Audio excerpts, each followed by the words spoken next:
Allahumma ya rafi'ad darajat Allahumma ya rafi'ad darajat Allah.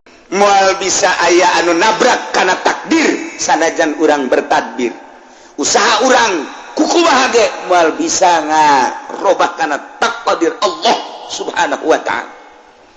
Urang hanya bersyariat doang talamun urang cek inget kadinya tuh geus takdir be eta budak tabrakan cak aing ge tadi be teh si budak rarasan aing bakal tabrakan tah budak lamun henteu kenceng mah meureun moal tabrakan teu bisa kitu. Itu bisa kita tetep emang geus di dinya meureun ajalna. Kajian kuku mah ge. Mun teu bisa kokoseran indungna ceng, aceng teh gara-gara naik motor cak mah ge ulah kenceng-kenceng be. Lamun aceng andai kata teu kenceng mah meureun moal paeh tuh urang mah aya andai kata bae mah. Tetep bae teu bisa. Kayak geus takdir ti ditu dakos kitu.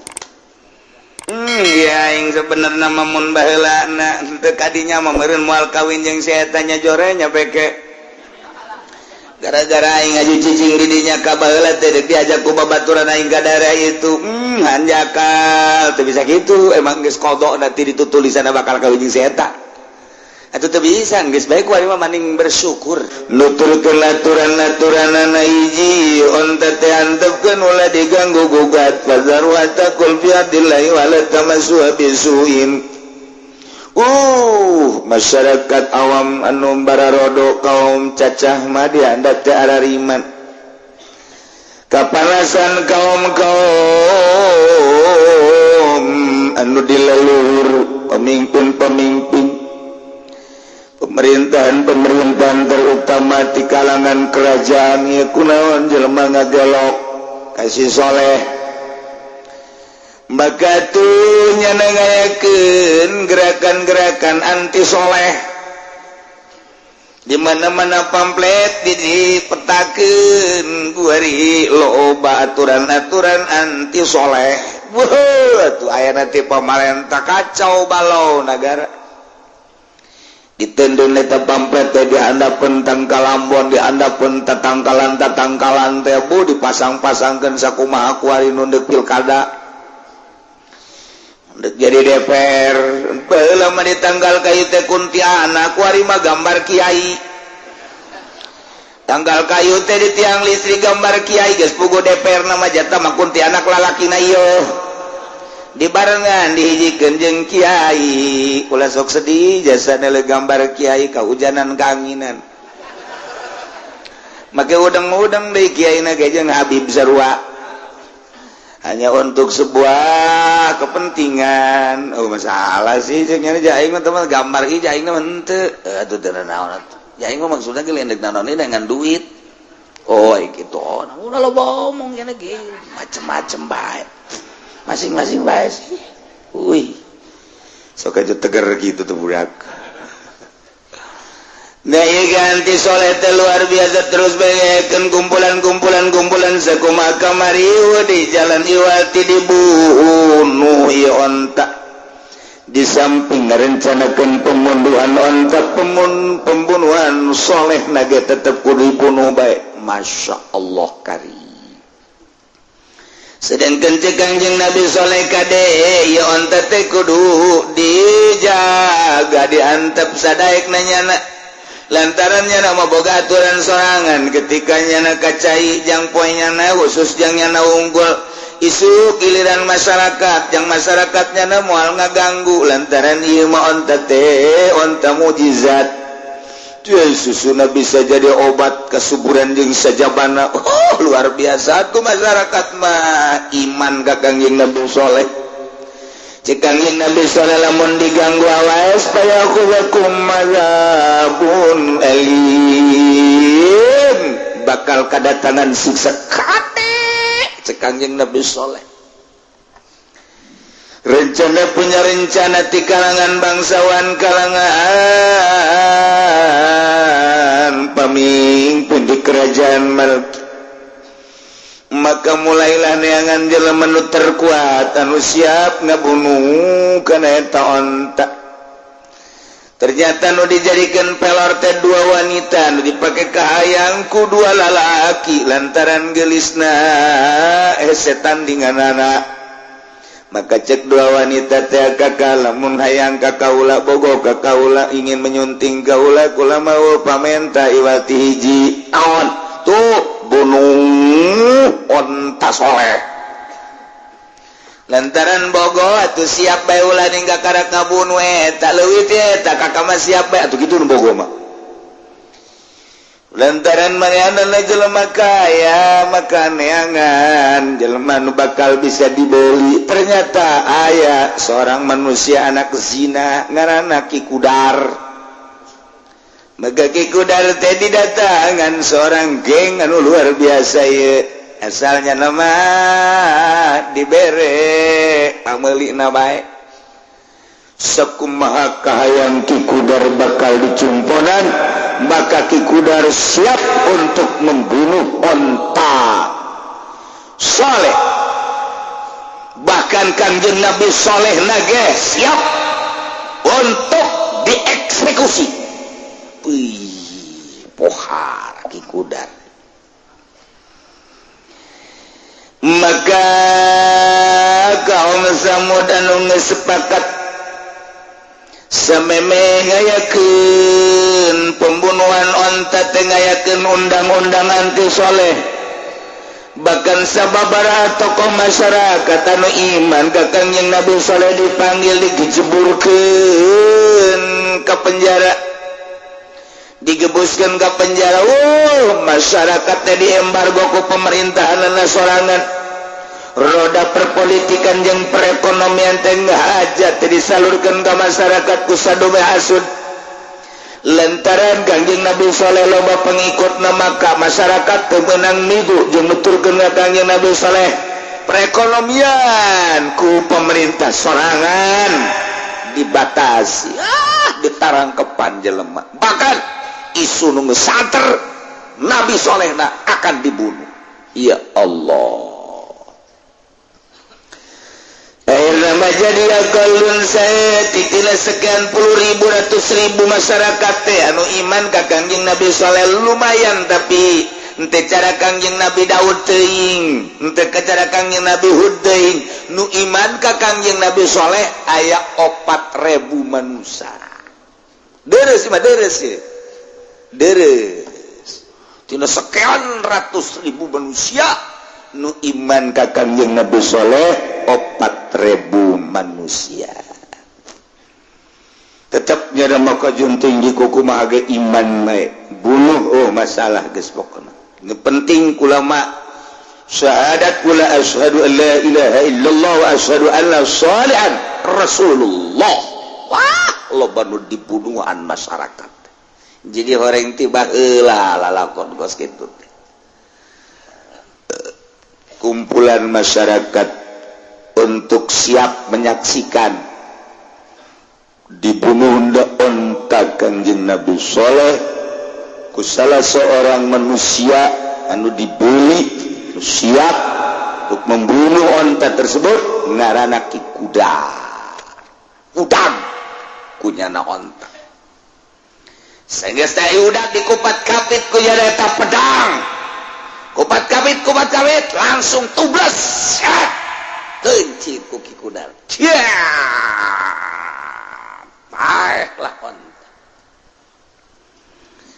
anaknya dikejar tetapi anaknya dikejar lompat ke mana lompat ke gunung begitu lompat ke gunung lompat ke batu nu pertama teh batu nu pertama muka nyana asup ke jero sanggeus asup ke jero nutup deh asup ke jero eta anak onta teh asup ke batu nu pertama ngaluarkeun onta ialah nu bakal keluar hewan ti batu eta di akhir zaman anu bakal nulisan manusia kafir mukmin dabah teh geus moal bisa dihelak deui ke di akhir zaman mimiti lafaz Al-Qur'anul Karim bakal ditayakeun ku Gusti Allah urang muka Quran kaget Quran ka mana hurufna dibukaan kurang teu aya neangan deui ka lamari buka deh teu aya kaget nanyakeun ka tatanggana nyokot Quran teu aya rame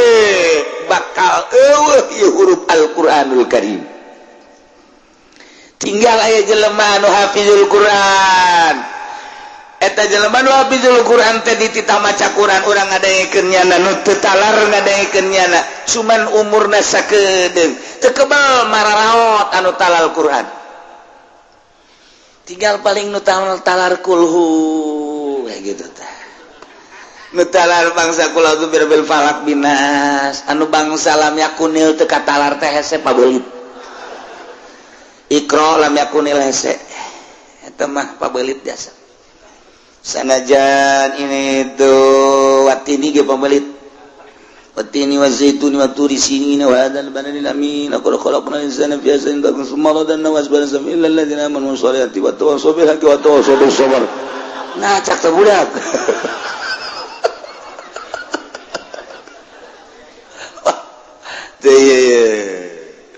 geus atuh nu talar Quran ge nu bangsa nu tatalar Yasin tabarok bangsa di maotan tinggal cak buricak tadi mah gancang caritana timbul dabah eta berarti ti Yordan ke muka deblek keluar dabah eta nah iyalah nyana bakalna dibere ku Gusti Allah patlot eta patlot nulisan jelema kafir mukmin kabir mukmin atuh kadang tak katara di dieu sia kafir sia mukmin aya di dieu teu bisa ngahelak deui teh mah masyaallah kari ieu dabah nu eta masuk ka batu deui tinggal onta nu ieu anakna masuk ka batu onta nu ieu mah pae faqulna qatawatau an amri rabbihim wa qalu ya salihu tina bima ta'iduna in kunta minal mursalin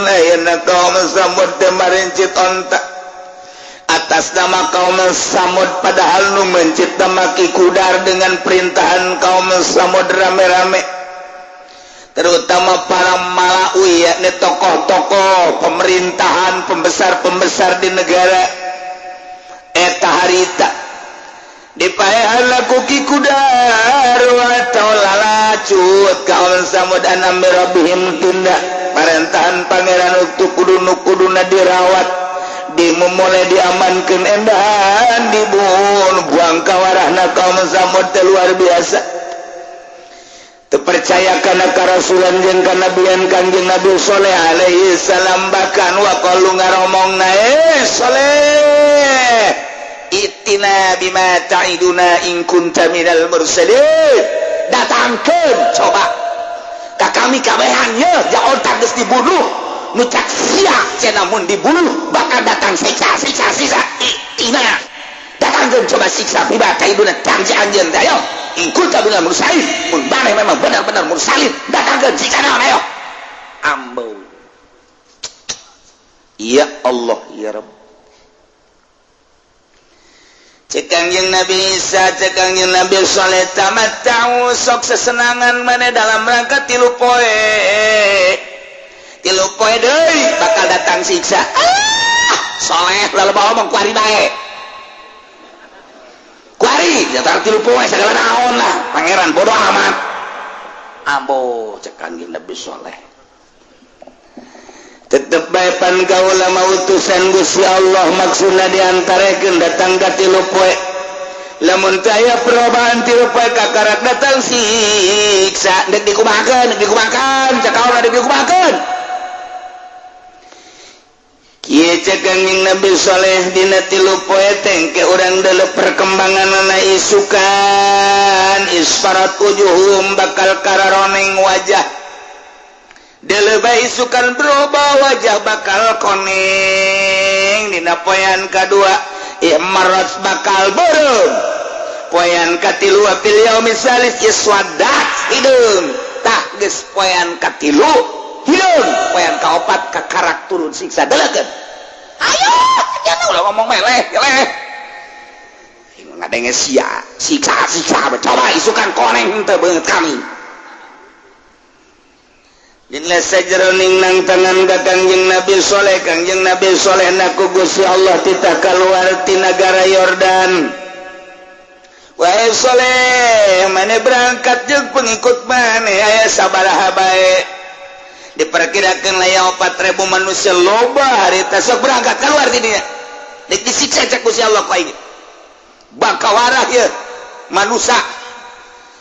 Kamana abdi kudu berangkat Gusti Palestina. Didinya eureun di Palestina cicing. Lamun geus datang ka Ramlah Palestina, mane berangkat ka Suriah ka ditu. Amankeun. Lantaran anu bakal digoncang teh, nu bakal disiksa lain eta bae. Sababaraha daerah. Berangkat gerak ka Palestina. Di Palestina, sapoe dua poe berangkat ke Suriah. Kangjeng Nabi Soleh langsung pidato. Para umat kaula nu aya di negara Yordan, nu jelas di Petra di dieu jeung di ditu di Madain Arab. Kaula hanya memberikan informasi bahwa siksa 3 poe kahareup bakal datang, maka kaula dek ngajak kanu iman ka kaula instruksi ti Gusti Allah urang teh kudu berangkat ka Palestina. Siap-siap kuari kene. Wah, jelema nu iman bebeh nuturkeun Kangjeng Nabi Soleh. Yordan, Palestina, deket jasa. Urang lamun ningali ieu Yordan, ieu Mesir, ieu Palestina. Di dieu teh aya Aqabah. 3 nagara urang kadeuleu bisa. Urang aya di tungtung Yordan kadeuleu, Mesir kadeuleu, Palestina kadeuleu. Lampu-lampuna katingali.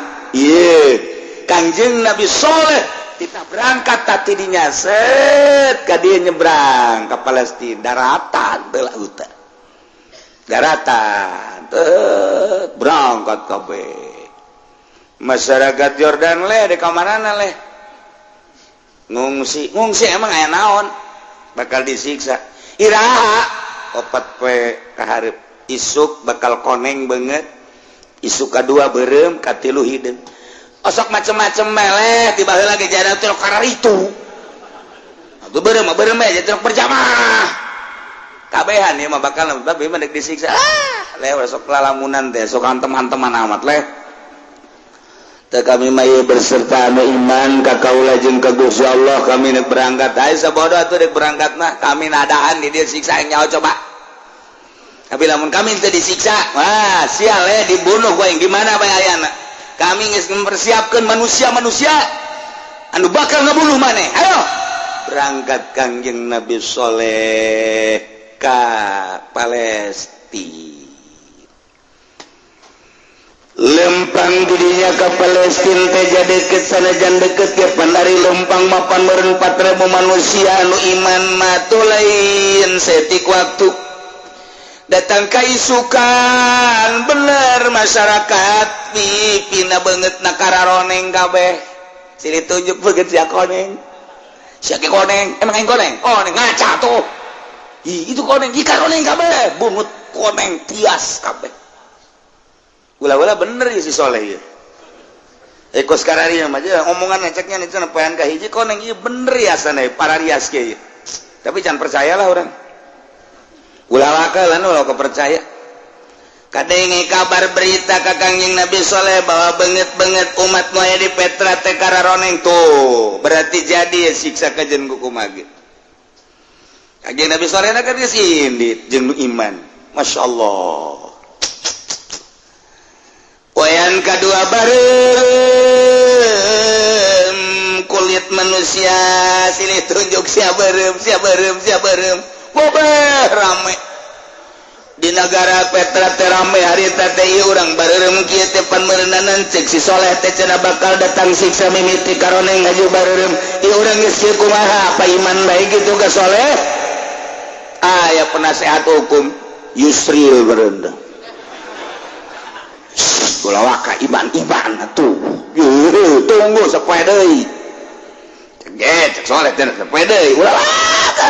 orang gengsi iman atau gengsi ongus dibunuh kurangsoleh bakal dibunuh kurang ada penurusan siksa-siksa tahan sisa naon sih coba jatuhlang lah siksa merenanan paling merendatang batu kerikil-kerikil atau angin-angin itu kurang muntah yang masih penasehat hukumnya hebat jasad nggak ulah-ulah karena iman bener Datuk iya bener ulah datang ke iman padahal hati mah KBG atau masyarakat iya bener kajian hukum mage soleh bener iya poe hidung kabeh banget Masya Allah harideng banget harideng mah ngarobrolnya berarti orang isukan siap disiksa ya bener soleh ya kumatu ya orang siap apa disiksa apa iman mah ya gengsi kudu iman kakang jeung Nabi soleh mah orang gengsinya anak geus eueuh neuk kumaha coba yuk geus kieu ya urang lah coba yang nyawa isukan neuk kumaha coba datang ke PK4 mulai oyag-oyagan taneuh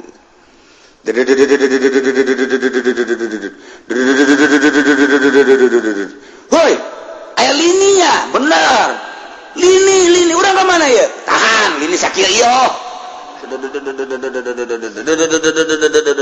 di luhur galedeg wow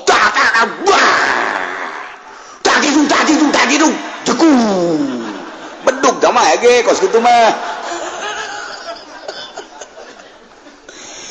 kilat sing burinya jegar sing jalegar galedeg sing jalegar bayangkeun ku orang-orang kakarak aya galedeg hiji dur bae ge sakitu poharana budak leutik mah sawan budak gede ge hajuna ke pamajikanna tuh dipegat-pegatkeun tama sawan kadinya pelampiasanana sing burinya jadi di luhur teh kilat jeung galedeg dihandap digoyang-goyang ku Gusti Allah eta bumi teh ya Allah ya Rabbi jelema terus lompatan ka kaler ka kidul kawetan anu tabrakan nyana jeung nyana jeger ya manusia tidinya lah ku Allah digedog-gedog we terus kadieureunkeun ke digedog di luhur kilat jeung galedeg sing jeleger geus beol nu bisa kukumaha tuh terus diputar ku Gusti Allah langsung digedog terus bae digempakeun ku Gusti Allah das galedeg sing jeleger teh kuari mah jelema urip saurang-urang can kabeh ngusruh numan takfa khazat umur rajfatu fasbahu fi darihim jasimin maka Allah nyesat nyiksa ngeunaan ka kaum Samud pas patu gempa anu dahsyat zilzalatus syadidah lini anu luar biasa orang gempa kakarak 5 hektar 6 hektar 7 8 eta geus kieu kajadianana urang lamun nyaritakeun kamari gempa bumi anu aya di Padang datang ka kuari cenah kajeroanana 3 kilometer eta teh jelema setelah dikeker teh jelema aya di kedalaman 3 meter 30 kilo lamun 3 kilo berarti kan 3.000 meter sabaraha ribu manusia harita nu gempa di Padang urang lamun nyaritakeun berbagai gempa nu laletik mah Garut di itu gempa keur kula di Garut teh tepan eta aya jalan kareta kitu tah ieu kan pegunungan di dieu tah gunung nu belah dieu teh kapan nimpa kareta lantaran gempa kan didinya dedengkeun di dieu kapan loba manusia emang jelema didinya mah tilok saralat judi malulu Cina dilongsorkeun ku Gusti Allah gunung ti luhur kana brek datang ka kuari kapan eta sabaraha ribu manusia teh diangkat anu di Sukabumi nu ku urang kadenge mantas tsunami Aceh harita digempakeun deui ku Gusti Allah lantaran jelemana tukang kredit malulukan didinya digempakeun ku Gusti Allah datang ka kuari teh diangkat sabaraha puluh manusia Tasikmalaya urang lamun nyaritakeun anu laletik mah anu gedene Padang sabaraha ribu manusia ieu gunung didinya dikadinyakeun ku Gusti Allah sedengkeun ieu kapan masyarakat didinya ribuan imah gunung nu ieu ka dieu gunung nu ieu ka dieu tadina kapan digoyang-goyang heula urang nu mengaritakeun tentang di Padang Sarua digoyang-goyang heula goyang Karawang mantep goyang gunung nah kunaon eta gunung gadarinya kabeh tanya beras bisa dibayangkeun ku urang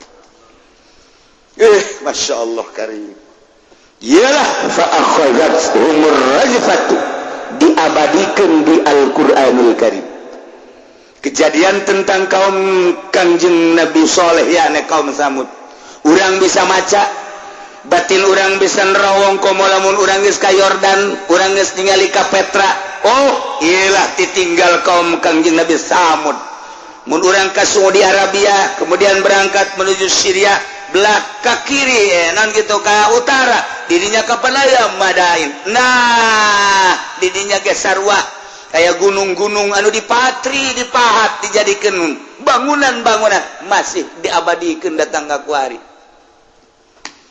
urang bisa maca mun urang ka Yordan atau urang ka Saudi Arabia bisa neuleuh pahatan-pahatan kaum Kangjeng Nabi Samud kaum Kangjeng Nabi Saleh yakni kaum Samud ialah Al-Qur'an fa akhadhat humur rajfatu fa asbahu fi darihim jasimin dihandap digoyang dilinikeun digempakeun anu luar biasa di luhur wasaya petak gledek midas sama di luhur ti handap bayangkeun ku urang sing celegirna ti luhur sing burilakna ti luhur dihandap terus bahkan suara-suara gemuruh wah anu hese dicaritakeun anak cakaol ulah kudu digoyang jeung galedeg ngadenge suara na doang ge urang kudu pae ku dahsyat ngadenge suara gemuruhna bae kudu pae jadi padange kapan aya suara heura eta teh kadenge gemuruhna suara teh kabeh ge kaget ieu teh aya suara naon di luhur lain di handap lain suara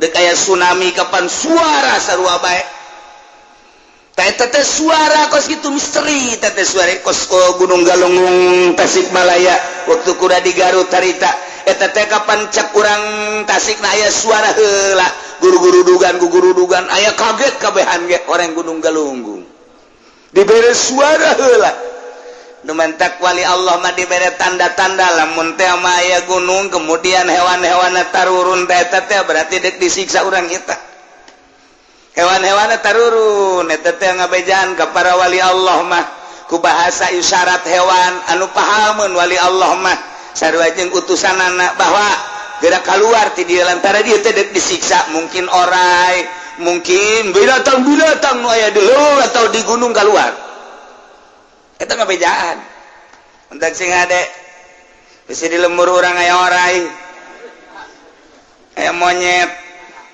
sing ade eta utusan Allah barang disiksa ku gempa dihandap ini anu luar biasa luhur kilat jeung galedeg sing jeleger fa asbahu fi darim jasimin maka jadilah kaum Samud di negaranya di desanya jasimina bergelimpangan tapak dekum mayat-mayat geus teu berdaya barikina ala rukab geus urut-urutna manehanana nentang ka Gusti Allah kuari mayitina rukab teu berdaya sing bergelimpangan bertekuk lutut deuk saha muntayang wae kabeh Masya Allah kos gitulah masyarakat jeung umat anu nentang kana mujizat tentang ka Kangjeng Nabi Saleh khususna ku ari ge lamun urang nentang ka Kangjeng Nabi urang atuh moal teh ku Gusti Allah disiksa ngan disiksa na ku Gusti Allah cepolan-cepolan urang di Tasikmalaya Gunung Galunggung kemudian kamari tsunami Aceh di dia ge Pangandaran ditangakeun deui suami tsunami, kemudian atuh kuari di ditu di Padang gempa bumi, Sukabumi, Cianjur, Garut, terus loba-loba di Banten ge atuh aya seetik ieu teh mere pepeling ka urang kades ya lamun teu nurut ka Al-Qur'anul Karim diludeskeun ku aing cek Gusti Allah. Untung masih keneh aya jelema anu ibadah ka Gusti Allah ikhlas tanpa pamrih, anu ti penting hudang mandi ka cai tadarruk ka Gusti Allah. Aya keneh nu maca Quran tengah penting ngalengis ka Gusti Allah, zikir ka Gusti Allah, cacak geus anu kitu ningali kahirupan kuari masyaallah dedengean urang di berbagai sektor korupsi, di berbagai daerah pemalingan, di berbagai penjuru pemabokan, di berbagai daerah perzinahan. Ieu kan ngaranna ngundang tsunami, ngundang siksa. Geus teu daek ngadenge ka ucapan kiai, teu ngadenge ka Al-Qur'anul Karim, di mana bae kuari mah mabok, zina, maling, korupsi. Pemalingan nu kamari mah urang ngadenge sakadar maring HP jeung sepeda ningkat kuari kana motor. Mending lamun jelema teh dibunuh deui silih bunuh kuari mah pamalinganana gara-gara dibeulem. Kemudian kuari mah nu maling naga atuh geus dibunuh deui bae. Aju kuari ka mobil deus, mobil anu jarore mah. Mobil bagus dipaling keneh bae termasuk angkot ge dipaling bae ku nyana. Angkot dipaling, truk dipaling. Ieu mah kuari mah jadi pamalingan kabehan. Urang ada yang nu maling ngeri kuari mah kaluar ti peuting sorangan geus teu wani lantaran berhadapan jeung pamalingan pestol pan kuat. Ieu jadi nagara naon di urang teh? Masyaallah karim. Lamun janda ngomong, "Hei, sia kunaon maling bae?" Ulah loba ngomong. Ya, urang mah maling sakieu. Teu di luhur miliaran. Oke nya, sakana teh. Aing mah maling motor ge udak-udak aing nyana. Ngaling urang teh dikukumahakeun. Saha? Si eta. Coba ngomongkeun si eta saha? Bejakeun lah kono eta. Atuh jeung berekan pamalingan gawe. Ya Allah ya Rabbi. Ya fasbahu fi darihim jasimi. Kuari manggeus ambalayah bangke-bangke berserakan puluhan ribu ratusan ribu. Kanjeng Nabi Soleh lagi saya di Palestina kemudian berangkat ke Suriah. Idina ku Gusti Allah kita berangkat dari ka Yordan kita ningali kayaan umatna. Jeung kita cara ricing deui eta masa kadar menghindar tina siksa doang. Maka Kanjeng Nabi Soleh teh ceramah deui wahai dulur kabehan bahwa urang teh instruksi ti Gusti Allah kita balik deui ka ditu ka Yordan, kita cicing di Yordan bae tetep berangkat deui ti Palestina gitu nanti Suriah ka Palestina datang deui ka Yordan deket sih kan deket-deket gitu antar negara kuari baheula ngahiji kan baheula makan Yordan Mesir ngahiji ngan sakadar aya Palestina doang Palestina Mesir tah eta aya Israel Mesir eta mah negara kuno tembel anu kuari mata bangsa Dubai Abu Dhabi kemudian Yordan eta mah negara anyar sagara Kuwait eta mah anyar pemisahan nah orang ieu mah jadi ke negara anyar baheula mah hiji bae tot Mesir belah itu Israel Suriah Sam baheula eta mah negara kuno tah zaman Kangjeng Nabi Ibrahim Sam Syria. Nah, Kangjeng Nabi Soleh balik deui. Umat diajak kabeh sebanyak 4.000 cek Kangjeng Nabi Soleh urang deuleu coba ieu tatangga urang kawau urang leluhur urang nu kamari nang tangan kana siksa Gusti Allah. Urang titah balik deui ka ditu supaya berangkat deui. Begitu berangkat datang ke Yordan. Masya Allah karim jelema geus bararau ngaringkuk baik aya nu kitu geus potongan manusia paeh na ye macam-macam nu mentak fa asbahu fi darihim jasimin aya nu ngagoler aya nu nangkarat aya nu nangkup aya anu diuk aya nu keur macam-macam nu ngarengkol iyalah jelema anu disiksa ku Gusti Allah datang kanjeng Nabi sallallahu kadunya fatawalla anhum ngabalir kanjeng Nabi saleh ti kaum nagola cek kanjeng Nabi saleh padahal mah geus maot tapi kanjeng Nabi saleh titah ngomong ku Gusti Allah ya kaum wahai kaum kaula laqad ablagtukum risalat rabbi jelas kata yakin kaula geus sampaikan ka anjeun kana risalah pangeran kaula amanat pangeran kaula wala sahtu lakum kaula geus ngasehatan ka maraneh kabeh kade kudu percaya ka kaula bahwa ku teh utusan Allah ieu onta sebagai mukjizat lain sakali kula terus bae ngasehatan terjadilah kos kieu walakin la tuhibbuna nasihin tetapi anjeun teh hayang tersep karena nasihat akibatnya disiksa model karari gitulah kanjeng Nabi Soleh nyarita diabadikeun dina Al-Quran sehingga orang bisa nyaho ieu teh kapan keur ngabeberah kanjeng Nabi urang kanjeng Nabi Muhammad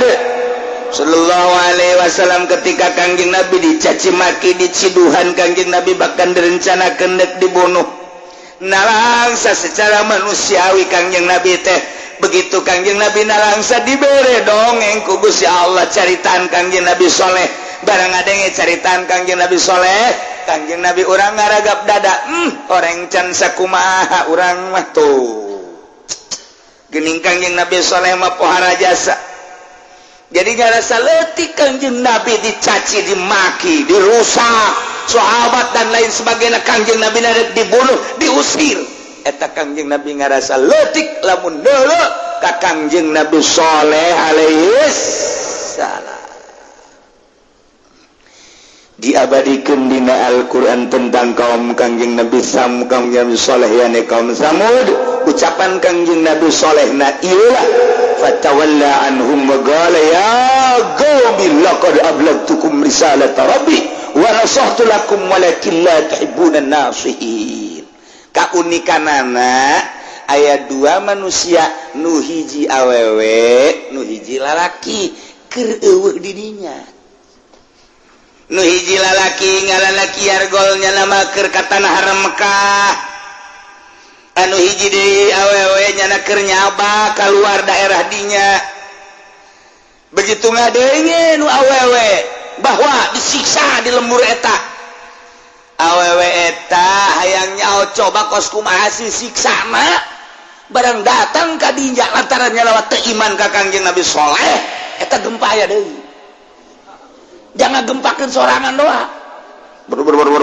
wah ada sing jeleger deui sakumaha tadi teh buak pada jang sorangan doa wah sebabnya bertanya-tanya kos kumaha siksana di jero hatenya teh kos kumaha datang ka ambalaya kieu isi siksa kos kumaha ieu gara-gara teu iman ka kanjeng Nabi Saleh jaing teu iman kos kumaha dibuktikan ku Gusti Allah suara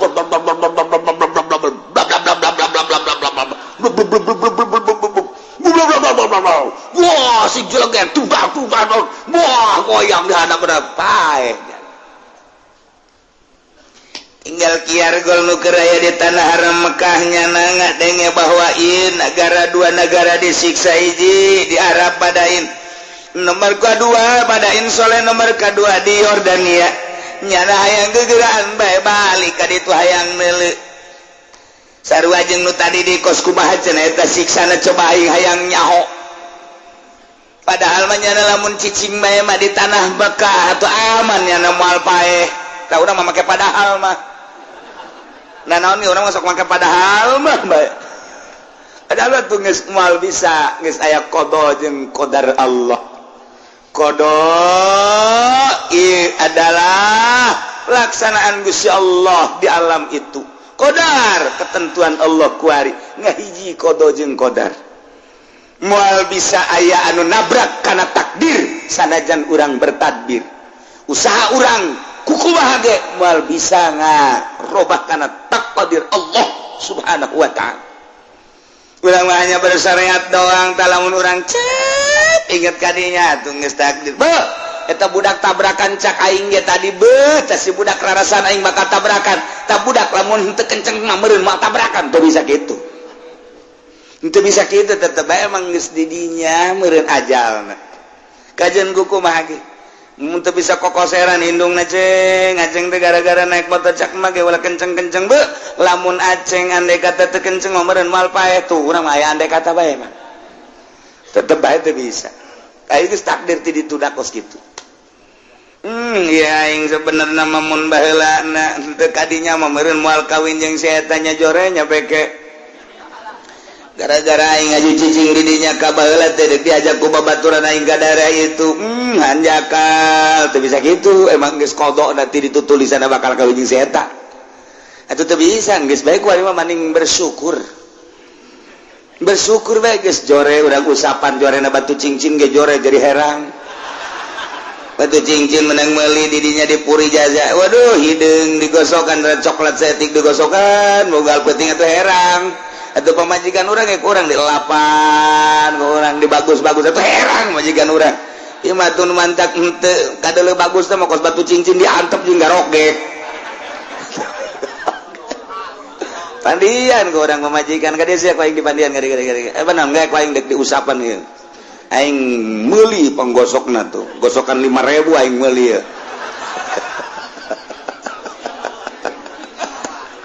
Pandian kurang diuyab geus buukna.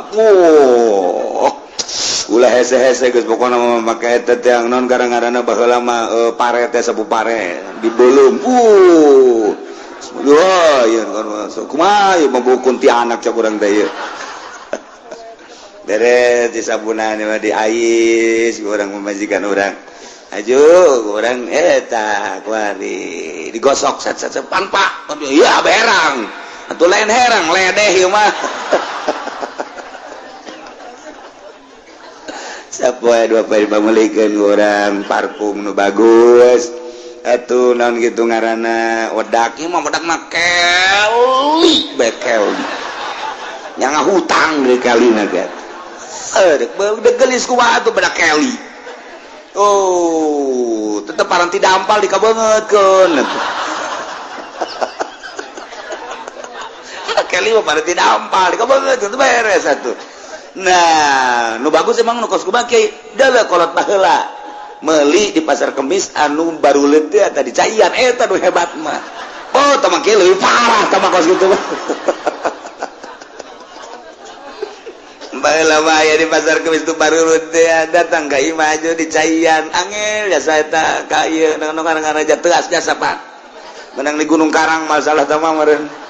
Bisa pakai badut cincin itu lamun kuari mah eta parfum ngaranna.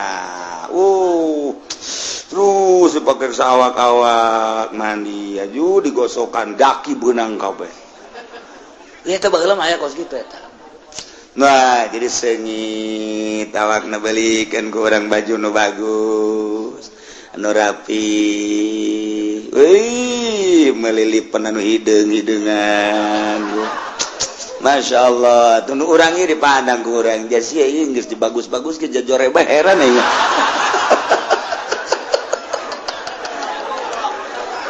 Tidak ekrobas ya. Ngan rada deres baik, orang rada ayah Luis ya ye. Baik digosokan game rada ayah Luis. Jadi maksudnya aing mama wasiatnya nanti disaha-saha. Kan eta mah kamari ieu mah mun ku aing dibawa ke kondangan aing babaturan aing ngomong aya teh saha saha deui atuh pamajikan oh sugan teh pembantu tah aing ngadenge kos kitu tah ih sia rada luis bari mah tetep urang nu ngurusan atuh diurus urang sia mah awak ieu kan rada gede ajur rada pendek geus aing meulikeun nu bude jasa ieu jadi berarti kan hampir kos barong lah sia ieu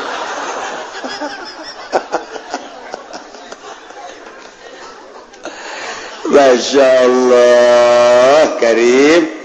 Nailah diabadikan dina Al-Quran tentang kaum Samud anu dipimpin ku Kanjeng Nabi Saleh alaihis nusa urang deui nu aya di tanah haram kiargol ngaranna lantaran ngadenge bahwa nagarana disiksa nyana datang bener kabeh pemajikan anak tetangga. Wow, Gus Dar kunyana ngacerit anu luar biasa.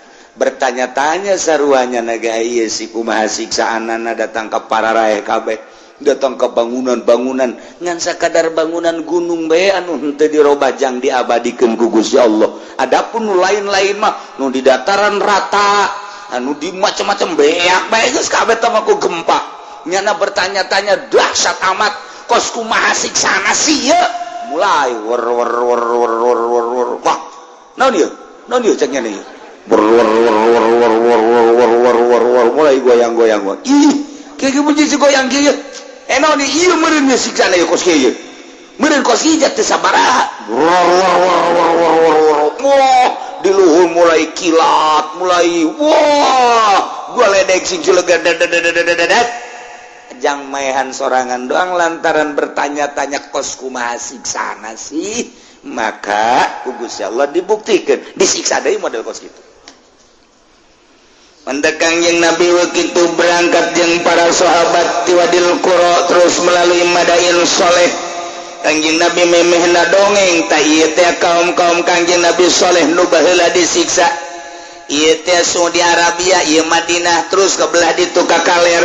Ti Kaler tidinya teh aya Wadil Qura, ti Wadil Qura nanti engke teh belok ka kiri, tidinya aya pegunungan ngaranna eta pegunungan teh pegunungan Madain Soleh. Kanjeng Nabi nyaritakeun ieu ti Wadil Qura datang ka ditu hade urang ulah aya anu lalagaan hiji nomor kedua ulah aya nu aplen-aplen kudu dicepetkeun sebab ieu daerah siksa baheulana mulai cek Kanjeng Nabi berangkat dicepetkeun kuda ge dicepetkeun teu meunang aya nu aplen dinya sebab ieu daerah siksa Allah baheula ulah sok nanyakeun kos kumaha siksa cek Kanjeng Nabi lamun nanyakeun siksa kos kumaha awas.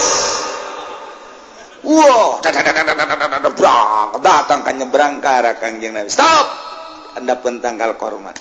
Etalah gunung-gunung nu tadi kurang kaliwatan di belah dia ti Wadil Qura tadi. Etalah kaum Kanjeng Nabi Saleh kaum Samud nu disiksa. Sahabat ngap-ngapan. Aduh, cek jana. Hadena cenah urang ieu. Henteu aplen di mun di dinya aplen bakal disiksa deui bae. Mentek ulah orang ka gunung galunggung kos kumaha siksana Gus sia kena siksa kajen kumaha di dieu. Ulah urang ka ditu lelempangan ka mana misalna ka Aceh rek tsunami di ditu. Ulah ngayalkeun kumaha si tsunami datang sia kena tsunami sorangan sia kajen kumaha. Gampang bae Allah mandek nyen tsunami. Sanunya susu awawe digudekeun aju keluar cai mah. Wah disemprotkeun taeh kena tsunami nya nangka. Allah bapak kawasa nyen tsunami tina susu. Ya Allah ya Rabbi.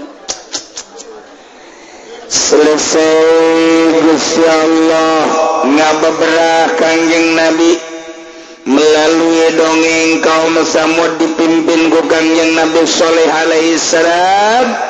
Bakal dilanjut ke masih keneh dongeng Kanjeng Nabi Lut alaihi salam. Yordania di dia Palestina tah di dia di tengah-tengah antara Yordan jeung Palestina ialah kaum Kanjeng Nabi Lut.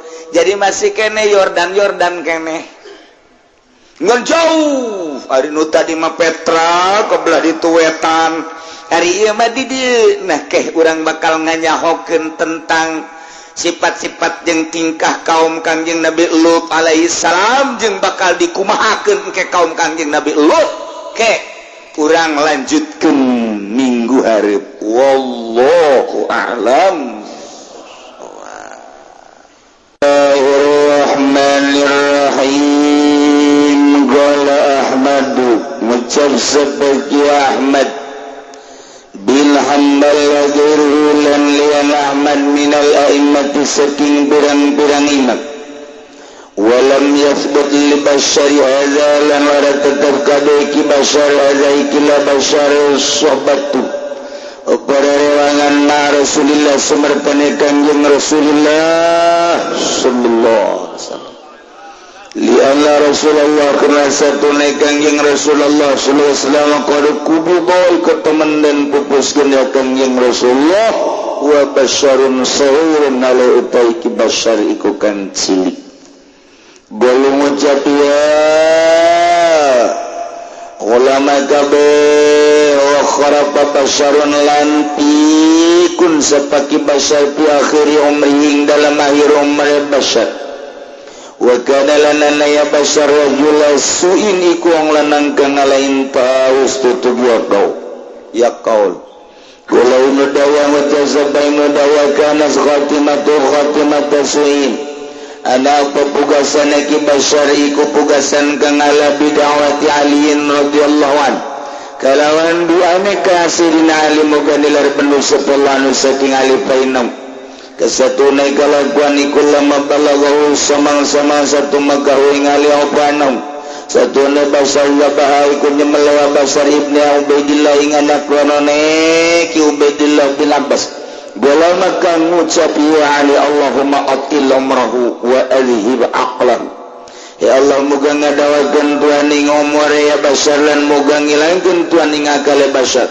istajaballahu ta'ala maka membadanan sebelah ta'ala doa alihin ing doa sidina ali fihi ing dalam basar wa kanat lahu akbaru sunan ana ikut tetap gaduh basyar pepirang caritaan kang ala pijani bi'alin dalam arasunan wa sahabilan birang sahabat Ali radhiyallahu anhu muga nilar penuh sapa saking gaduh kala Ibnu Dawya mutazabba Ibnu Dawya wa lamma zabaha samang-samang sanyemeli ya basyar sohira ini ingkang cilik roro pakidat summa maka sinepen kesemaka kailang napombo ke karena sohira Allahumma ingakale ya kana taqibu kang anda ya iku kandak ya bermasuk dalam masumatan syadul asyad lan ngalagu ya ing kurang syiran alati tahiyukan ngahudang-hudang ya asyar al-azan ing pirang-pirang kapriatif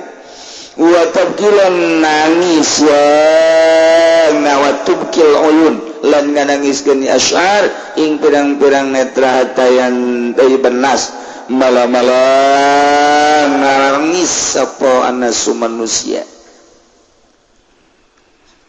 diritakeun seorang manusia nu biadab Basyar Ahmad bin Hanbal salah satu mazahib minal a'immah yang liana bahkan nuritakeun walam yasbut cenah li basyari hadza suhbatun ma Rasulillah ki Basyar anu ngabunuh dua anak Sidina Abbas eta mah teu pernah babarengan jeung Kangjeng Rasulullah sallallahu alaihi wasallam lantaran Kangjeng Rasul pupus wa Basyarun sugir nya nama leutik bari aya ditunya di Suriah Bashar Asad diberi nurutan ieu nya nama negara dan negara atuh penuh kunaon gitu ngaranna cerita sebab negara kuno Syria, Mesir, Israel eta mah negara kuno Mekah, Madinah,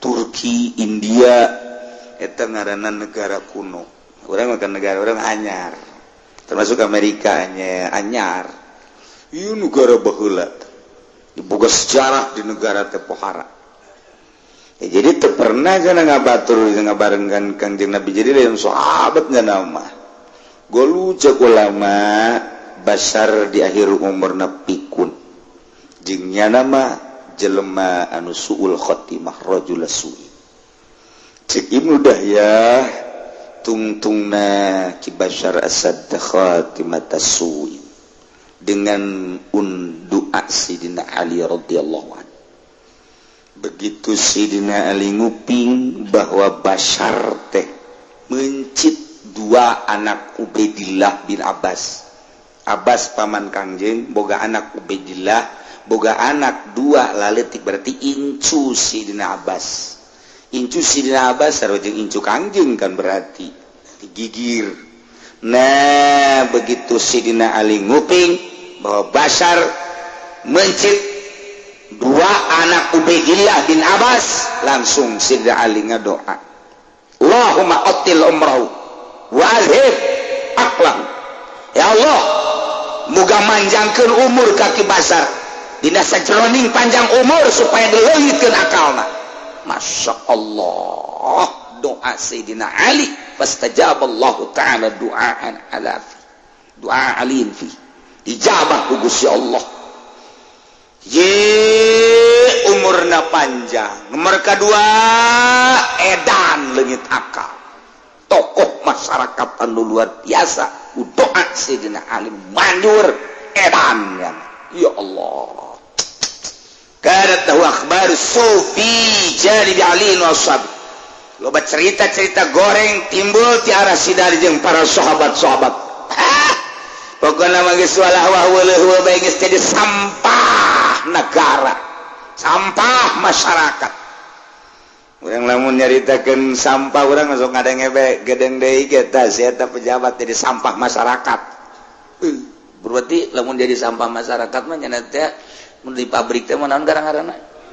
Limbah. Berarti engke pejabat-pejabat mun eureun jabatanna limbah. Baru masyarakat ngomong gitu, polisi mal kebal ge sampah masyarakat. Calon limbah. Lamun teu bener, anu bener atuh biasa polisi, nu bener rapi, abri nu bener atuh rapi. Mantan pejabat anu bener-bener ngelola jeung atuh bener-bener niatana ade. Iya tuh bagus. Ngan di masyarakat osok aya bebas gitu beureun kan teu bagus. Deukeun mal kebal ge jadi sampah masyarakat. Asana kurang pati telep mun ngadenge masyarakat limbah masyarakat. Sebeuh urang ngadengenakeun itu. Sebab urang usum limbah.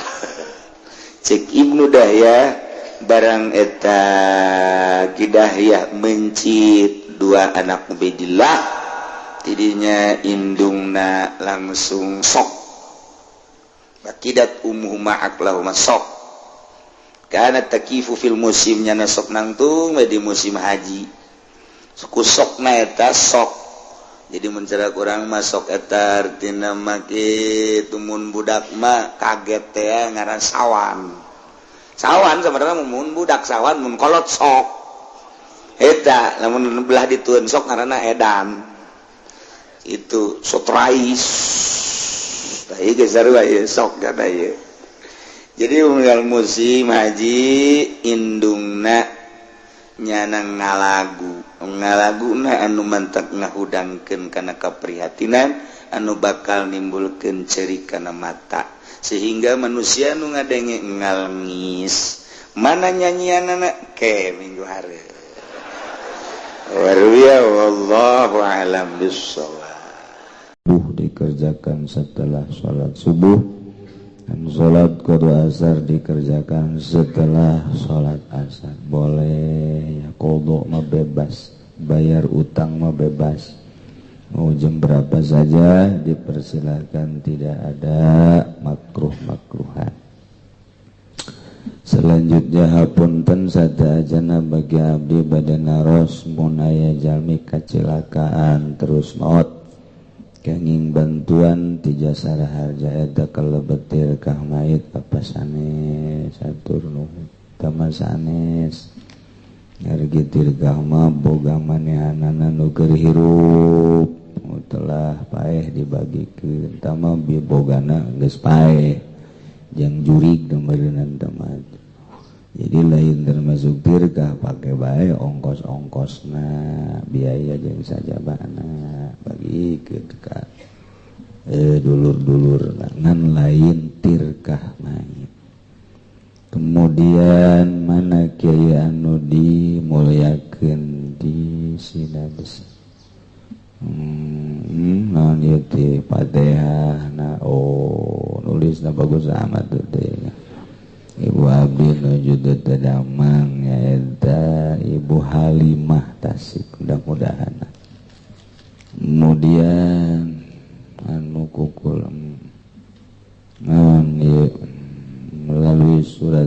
ini saya kula endek nanyakeun masalah umat wakaf aya tanah wakaf di tengah-tengah tanah milik orang lain, terus tanah milik orang lainnya digusur di keduk kabeh sayedarna tanah wakaf tah eta tanah wakaf meunang teu lamun dijual dek dipindahkeun dibelikeun deui ka tanah nu sajed lantaran lamun teu dipindahkeun liwatna hese kaluhur atuh karena sayedarna tanah wakaf eta dikeduk kabeh meunang teh mah darurat lamun geus kos kitu ngaranna darurat tubihul mahzurat atuh pek bae dek dijual mangan ku nazirna saha pengurusna silahkeun yuk belikeun deui.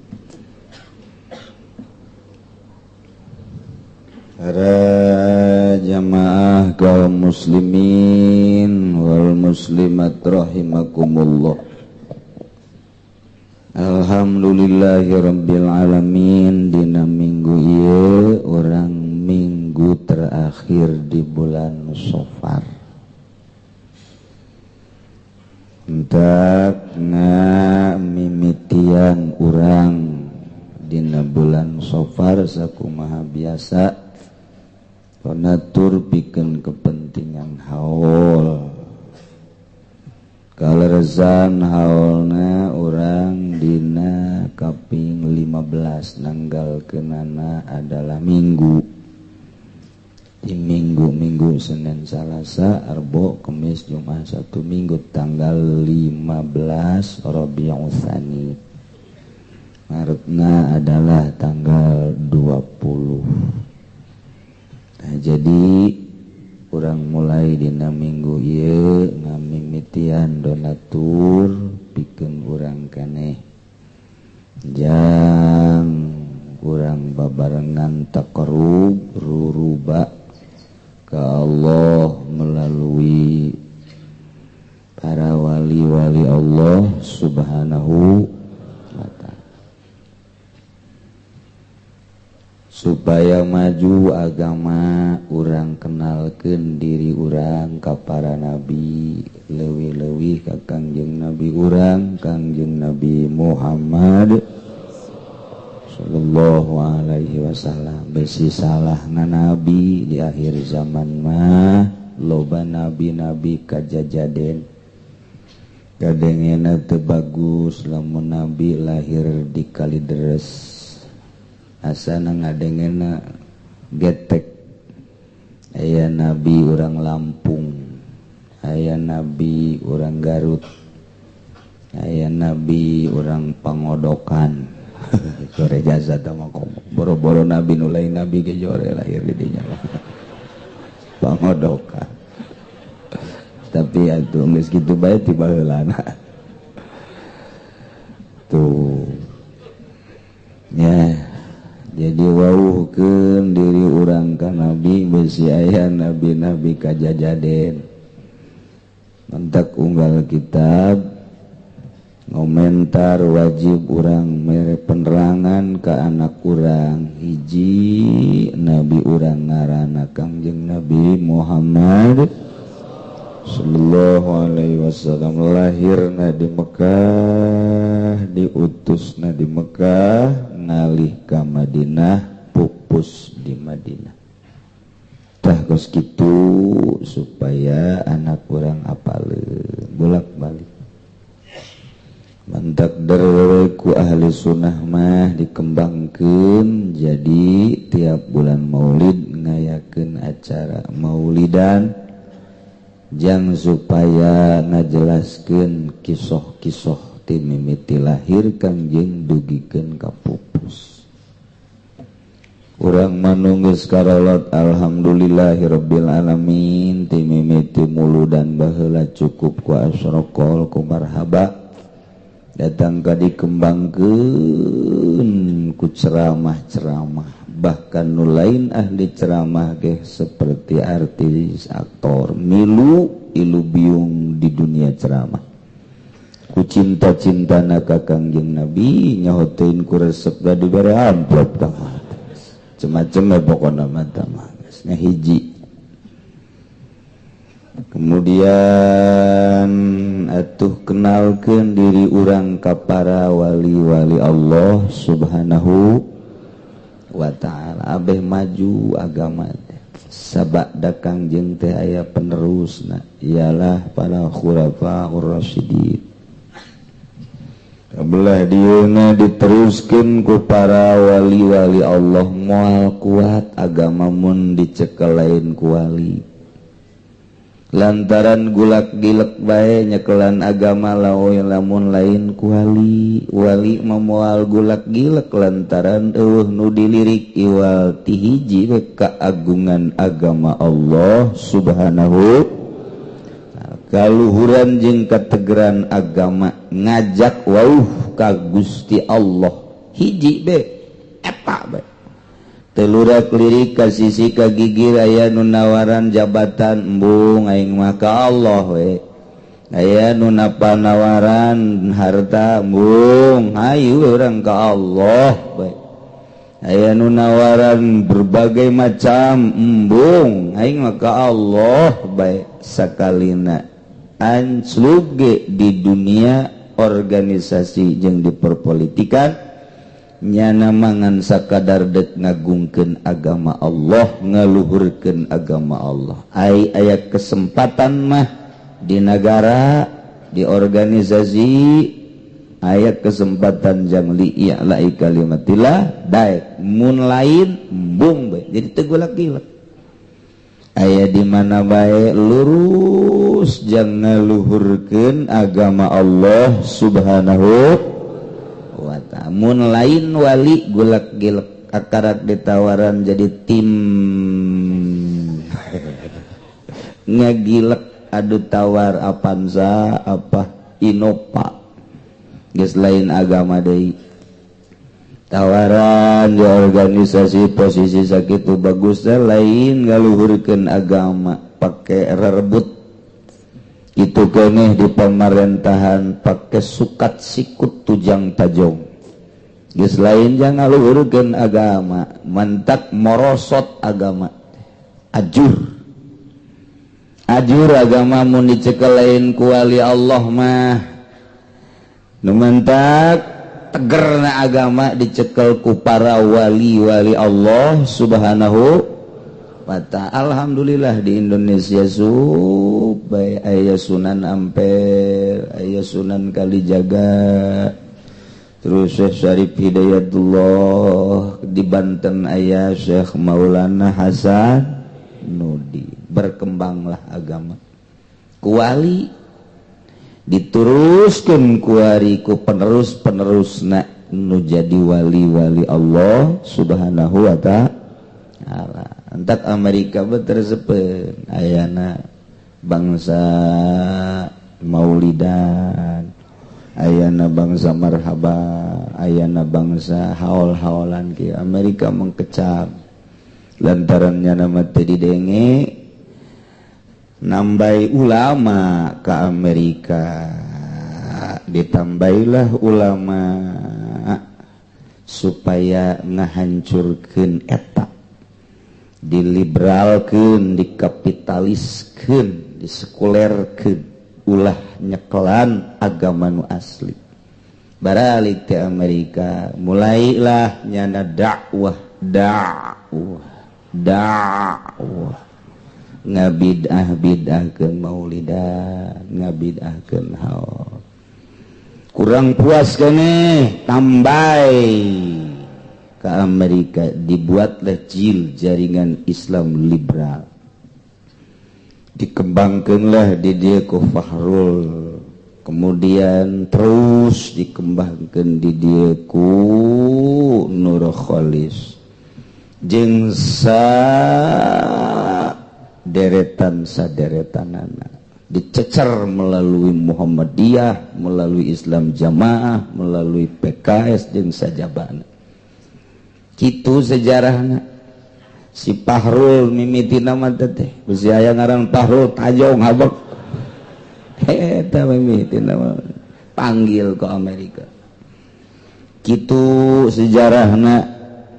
Lantang unggal negara, unggal daerah terutama Indonesia nu kudu dihancurkeun lantaran kental dengan kitu kesunianana. Atuh dakwah di Cikupa nu ngabid'ah-bid'ahkeun maulidan. Di Balaraja, di perumahan-perumahan. Wah, luar biasa. Asup ke pasar Kemis, dia tikem kurang pasar Kemis. Dia tampiling di pasar Kemis dan lalagaan. Terbirit-birit baliknya naga itu ke Brebes. Alhamdulillah sagitunya na pohara jasa ngaantikeun maulidan jeung ngaantikeun haul makin berjamur meureun karomah wali hararudang boro-boro anu harirup nu paeh ge di Tanjung Priuk acak-acakan karomah lamun geus hudang sing hade. Emang kumaha gitu aya bantuan Allah Subhanahu wa ta'ala. Di zaman urang mah kuari urang geus mengenal insyaallah lah moal robah, mudah-mudahan urang diberi kuat teger iman urang ka Allah jeung ka Kangjeng Nabi Muhammad sallallahu alaihi wasallam jeung percaya ka karomahna para wali-wali Allah. Sebab urang aya nu ngadidik di luhurna nu arana sikeun maot urang kabehan pasti bakal mararaot cel anak urang incu urang nu eueuh ngadidik wali Allah solihin geus pararae kamari gaje solihin di ditu pae hiji seueuh nu ngadidik teu nyahoeun aya ge bangsa jaringan Islam liberal bangsa kapitalis wungkul nu kos kararitu anu nyana menuhankan materi nu ulah resep ka Al-Qur'anul Karim timbul engke ti anyak incu urang dimimiti ku ari di SD na geus diliberalkeun geus dikapitaliskeun budayana tumbuh engke SMP na SMA na sementara wali Allah geus arareueuh nu ngadidik pikumaheun ka hareupna mata wauhkeun anak urang jeung incu urang ka wali supaya nyahoeun bahwa di dunia teh horeng aya wali. Ulah diwauhkeun ka bangsa profil-profil tolol, profil-profil Yahudi, profil-profil Nasrani, profil-profil nu bangsa bararejag nu kos karari itu mah ditolol-tololkeun ditayangkeun di televisi bimimiti Batman-na, Superman-na datang ka Power Ranger-na dan lain sebagainya. Wow, budak leutik teh geus ngarobrolna nu kos kitu bae lantaran pertama dididikna ku Yahudi langsung ka jero hatena tet ararasup. Wow, ngomongna ge budak leutik, waduh, lamun aya Super Ranger wah Power Ranger nu karona teh karari itu teh. Kolot geus teu nyaraon budak sia ngomong naon? Teu nyaraon, koreng geus perubahan. Geus perubahan dididik ku Superman bisa hiber. Dididik baheula mah atuh eueuh nu kos kari teh kuari teh teu nyahoeun. Ayana sosok ulama nu bener nu mana? Profil ulama anu lurus nu mana? Profil wali teh nu kos kumaha tah kajeun teuing kunyana dibid'ah-bid'ahkeun ge ka kula geus datang sabara urang nu ngabid'ah-bid'ahkeun carekan ku aing sia imah aing ieu aing mabur sia ka ditu naon ieu kahareupna pikumahaeun sementara ieu Nasrani jeung Yahudi terus-terusan mantak ka urang gade deuk datang Hisam du di wali-wali ti Libanon ka Amerika sok ditayangkeun di televisi mancanagara dunia nyana profil seorang torikoh kelas internasional asli urang Libanon cicing di Amerika eta mah buatan Amerika untuk mengaburkan wali-wali nu asli jeung torikoh nu asli ulah katipu sing hade mendak mun teu boga jalur-jalurna bakal katipu tanyakeun silsilahna ti mana trek salah lain janggotna kajenting datang ka taneuh lain nyana bisa hiber tetep bae lain sihir kitu bae boga jalur tersendiri tetesan langsung ti Kangjeng Nabi moal kaliru nu asli mah tak kajenting urang Libanon kajenting urang Turki kajenting urang Amerika lamun asli kanyahoan lain asli kajenting udeng-udengna segede godag nyaho godag sia makanya obrak gori mah godag lain bae tetep bae dirangkul kemudian pelukan jeung SBY pelukan 1000 kali pelukan nu nyahoeun ulama Indonesia lain bae Jawa Timur Jawa Tengah nyahoeun lain thariqah asli sehingga ada besi berkembang di Tangerang kula didatangan ka dieu supaya datang mesilahkeun tapi ngembangkeun kos kitu awas dek nyieun pengajian di pendopo kula supaya hadir berdampingan jeung manehanana dengan Pak Bupati dan Pak Wali Kota embung aing embung apa alasannya embung bae geus pokona teh nyahoeun setelah diteliti truk pengkaburan kaburnya di Libanon diusir ku urang Libanon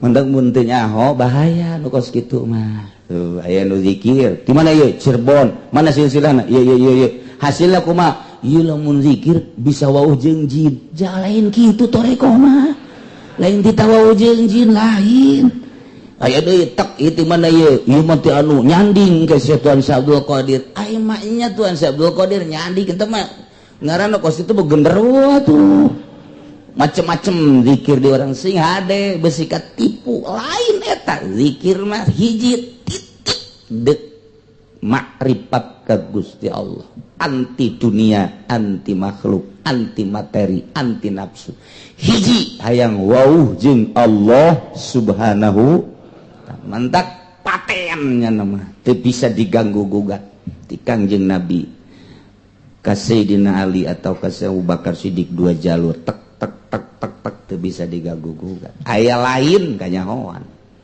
gitulah keistimewaan kitu agama Allah anu dititip-titip ku Kangjeng Nabi lantaran ke di akhir bahaya loba nu ngadompleng tetep bae sadajan loba nu ngadompleng tetep bae emas mah tetep emas barlen mah tetep barlen bae mantak dibuktamarkeun di zaman kitu Gus Dur muktamar thariqah maksud muktamar thariqah teh ndek lain dek nanaon ndek mengantisipasi thariqah anu ghair mu'tabarah besi aya thariqah ghair mu'tabarah anu tidak diakui dari jalur-jalur thariqah dibuatlah muktamar thariqah sampai ayeuna aya muktamar thariqah di Indonesia nu kuari diketuai dikepalai ku Habib Lutfi Pekalongan cuman atuh sekedar ketua baik bagus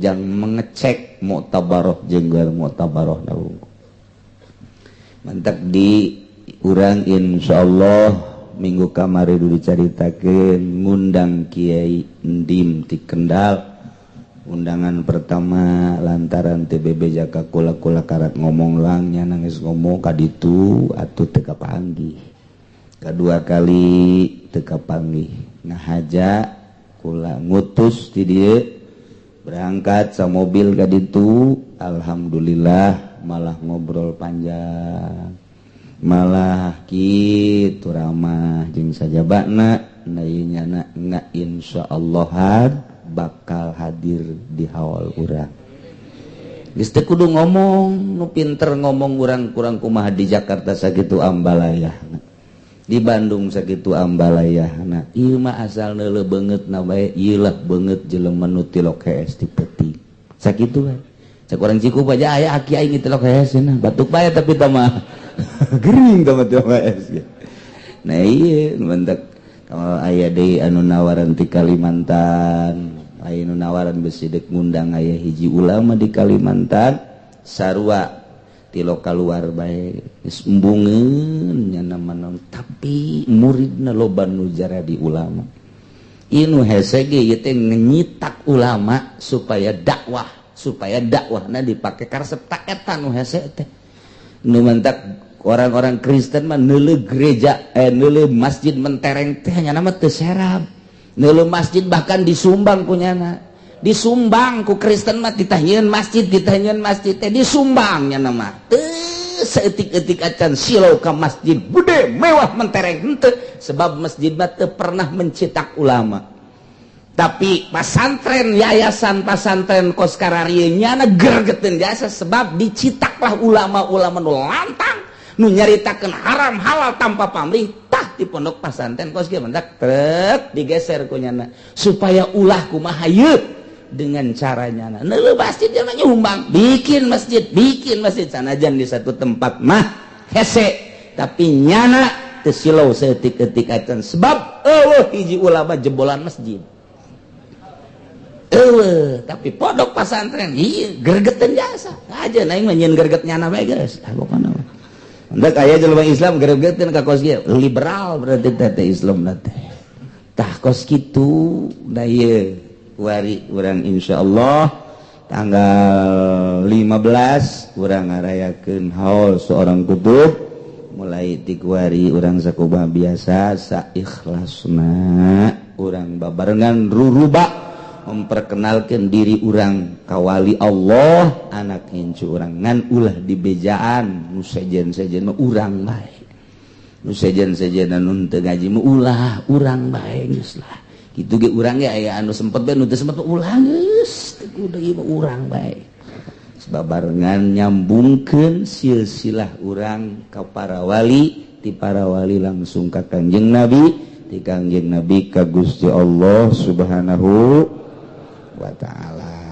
Jadi kesimpulan mah sakadarnya obe dugi kadanget ieu nga insyaallahan tinggal kumaha kersaning Gusti ka dituna apakah waktuna nyana atuh ku Allah diizinan sehat ya jeung sajabana tinggal urang ngadoa mudah-mudahan urang dipanjangkeun umur ku Gusti Allah dugi ka haul oge terus dugikeun ka tambah-tambah ibadah urang oge mudah-mudahan anjeunna dibere lalugina ku Gusti Allah aya izin ti Gusti Allah dikersakeun ku Gusti Allah hadir di haul urang henteu hebat ngomongna asal diuk bae doa cukup komo bari jeung nyana nyarita mah sadaek nanyana moal kaluar ti caritaan ibadah ieu nu kos kararitu moal nyana mah paling ge nyarita-nyaritakeun zikir nyarita-nyaritakeun ma'rifat nu kos kararitu bae sebab dunia nu aya di hatena eta sebab jelema mah nyarita teh sakumaha nu aya di hatena innal kalama la fil fuadi omongan mah nu aya di jero hate eta kahiji nomor kaduana tanggal hiji maulidna jatuh pada hari Jumat berarti ayeuna minggu Senin Salasa Rebo eta rebona dina akhir bulan Safar ngaranna Rebo Wakasa faidatun fi bayanil arbi'il akhir min syahri Safar zakara ba'dul arifin min ahlil kasfi wa tamkin ba'dul arifin ti ahli kasyaf nyarita anjeunna bahwa annahu yanzilu fi kulli sanatin 300 baliyatin wa 20 alfan minal baliyat tiap tahun jang satauneun eta adalah 320.000 balai diturunkeun 320 balai yakni penyakit diturunkeun ku Gusti Allah sakaligus wa kullu zalika fil yaumil arbi'il akhir min syahri Safar malam Rabu etalah tadi turunkeun ku Gusti Allah sakaligus tek jang sataun engke anu jang bulan anu pada waktuna diturun ieu mah heulanan diturunkeun diteundeun di langit kahiji eta 320 balai jang satauneun cencelengan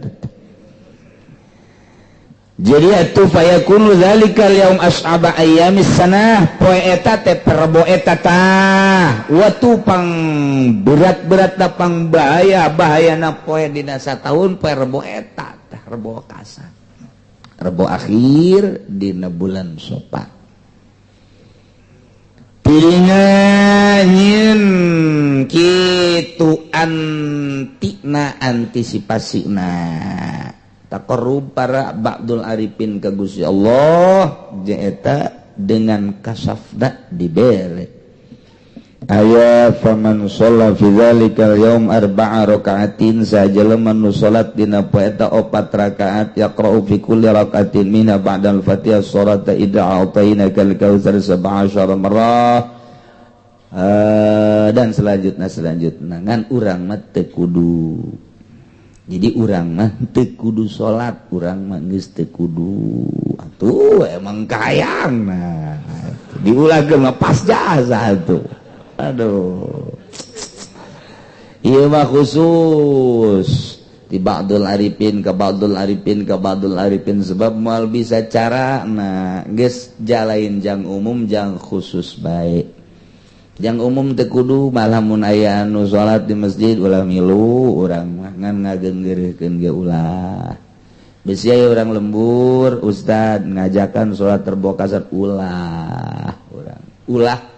Ulah milu ngan ngagenggeurkeun ulah antepkeun nyana-nyana urang-urang ngagenggeurkeun ulah milu ge ulah binah hukumna jang umum kecuali jang khusus aya cara-cara tersendiri. Doa nama teu naon keur geus difotokopi.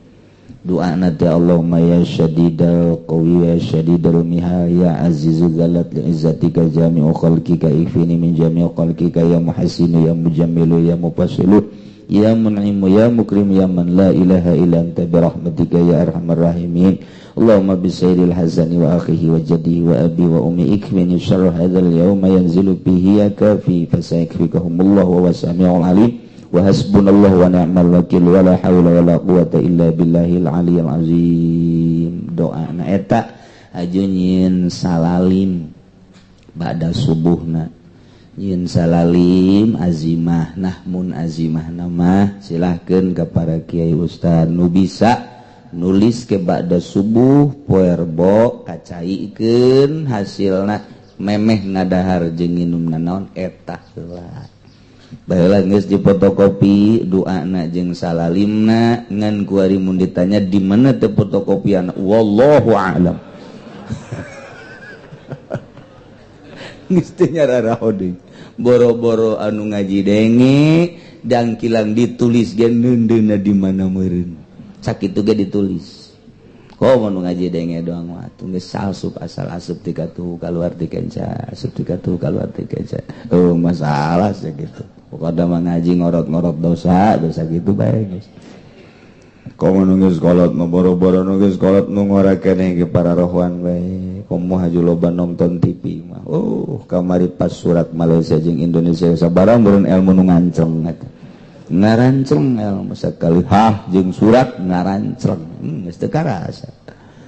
Insyaallah nah ieu jadi rebo isuk rebo wekasan ba'da subuhna eta engke nulis salalim salamun ala Ilyasin salamun ala Musa wa Harun salamun terus qala rabbir salalim ngaran aya azimahna nu geus baheula teh kaeta ditingali deui kemudian dicatet buku ditulis kacaikeun caina ke ka sumur-sumurkeun ka kulah ka mana terutama nginum urang heula ti heula tah kitulah dina rebo wakasan dina rebo isuk ulah waka ka mana heula mun memeh nginum eta jang satauneun eta supaya urang ulah kakenaan cocoba jeung balai anu ku Allah diturunkeun dina malam rebo eta. Urang nuluykeun pangawasan urang walau kharajat bi ghaibati li ziyaratin wa nahwiha lam taskut sarwiti boga salaki ngaran Zaid kuari ke Zaidna usaha ka Jakarta sarwiti sorangan di imah aju dijoroker eueuh salaki nya sarwiti ziarah ka dulur Sarwiti ziarah ka indung Bapak Sarwiti ziarah ka tatangga nu kudu didatangan aya kepentingan nu kudu didatangan ta eta model ngalayan nu gering aya nu maot takziahan ta eta Nyi Sarwiti kaluar ti imah waktu salakina keur eueuh ngan kaluarna aya motif anu dimenangkan ku agama yakni ngaziarahan dulurna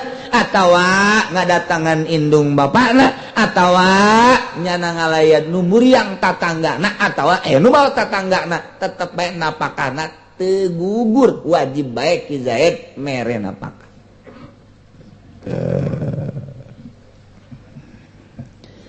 walazaru ala napakota li sogirotin Zaid boga pamajikan ngaran Sarwiti urang Cikupa kabeneran Nyi Sarwiti nate ieu adalah umurna kakarak 7 tahun aya awakna marada gede ngan umurna kakarak 7 tahun jadi Ki Zaid kawin ka Nyi Sarwiti teh disebutna kawin gantung aya hubungan meureun antara Bapak Ki Zaid jeung Bapak Sarwiti teh kulantaran aya hubungan nu erat cak Bapak Nyi Sarwiti geus bae urang kawinkeun anak urang ka anak anjeun abe pertalian urang lanjut yuk cak Bapak Ki Zaid pan anak anjeun mah ieu mah atuh leutik kajeun urang kawin gantung bae oke geus dikawinkeun ai Ki Zaid nama umurna 35 tahun ari Nyi Sarwiti da umurna kakarak 7 tahun. Waduh.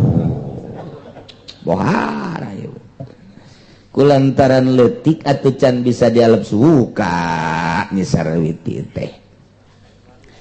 Ta ieu begitu dikawinkeun, masalah atuh budak ieu diais ku Ki Zaid teh atuh biasa bae malah dipandian, diroskam. Sakumaha koda kuda.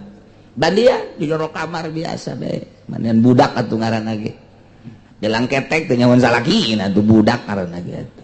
Geus masalah tak kos gitu. Ngan kuateun aya di sarean mah.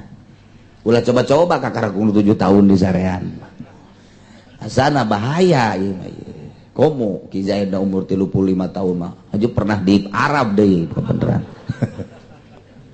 Tah ieu ulah coba-coba encan kuateun. Anak can kuateun berarti kuari Ki Zaid gabogaan pamajikan budak can ditamkin can dijima nu jadi masalah ieu wajib napakah apa henteu Zaid boga pamajikan Sarwiti budak kene ai Ki Zaid nama dewasa bahkan leuwih ti dewasa ngan can ditamkin can dialep suka ta ieu keputusanana nurutkeun ceuk kaul Azhar ala nafaqata li sagiratin teu wajib napakah lantaran pamajikanana budak kene. Mantap ieu sakumaha kamari lamun nurutkeun kaul jadid ieu can wajib napakah lamun cek kaul qadimah geus wajib napakah lantaran nurutkeun cek kaul qadimah asal akad bae geus wajib napakah tapi lamun cek kaul jadid lain sakadar akad mah can ngawajibkeun napakah tapi nu ngawajibkeun napakah mah istimna yakni tamkinna ngalep sukana nah kulantaran can bisa dialep suka cekaul jadid can wajib napakah cekaul qadim geus wajib napakah tarun antara pendapat Syafi'i keneh antara jadid jeung qadimna idza ta'aradal qadim wal jadid fal qadim laisa mazhabi di mana ta'arud kaul qadim jeung kaul jadid maka kaul qadim laisa mazhabi mantap wallazi yu'malu wal jadid nu diamalkeun adalah kaul jadid kesimpulanana Zaid teu wajib ganapakahan pamajikan dan ngaran Sarwiti lantaran pamajikanana leutik keneh kuari dibalikeun kumaha lamun Nyi Sarwitina umurna 20 tahun lai Ki Zaid umurna kakarak ge 7-8 tahun kawin gantungan nu kuari nu leutikna salakina ai Nyi Sarwitina mah geus umur 20 tahun bahkan bejana cenah pernah kawin sagalarang dabeng serat berarti berarti geus hayangeun jasa geus jongsrong jasangan kulantaran nurut ka indung bapa nate mika hayang ka Ki Zaid supaya jadi salakina aya hubungan antara bapa jeung bapa maka dikawinkeun nya Sarwiti umur 20 tahun ka Ki Zaid umurna kakarak ge 89 tahun berarti nya Sarwitina dewasa ai Ki Zaid nama budak nu jadi masalah ku ari napakana wajib apa henteu